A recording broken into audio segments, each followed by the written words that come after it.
Boyam tepa bo'libdi, indamadim, xayolingiz bo'lmasin.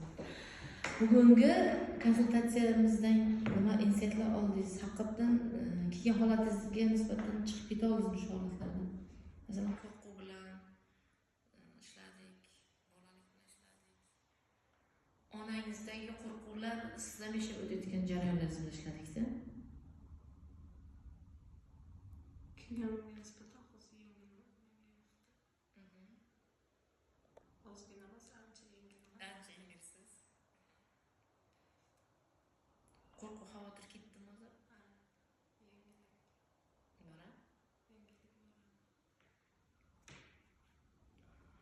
Hech narsadan qo'rqmang.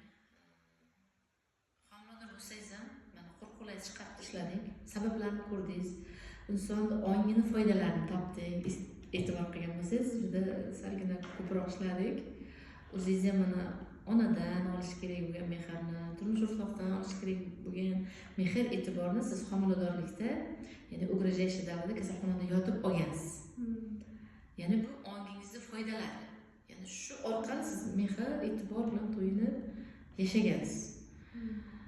Bular bilan ham ishladik hozir. Endi sizda bunaqa narsalar bo'lmaydi. Homilador bo'lganingizda ham mana qo'rquvlaringiz ketdi. Bemalol siz kasalxonada yotmasdan ham borib ota-onangizdan mehr olishingiz mumkin. Turmush o'rtog'ingiz e'tiborini olishingiz mumkin. Tushunib yetdingizmi hozir?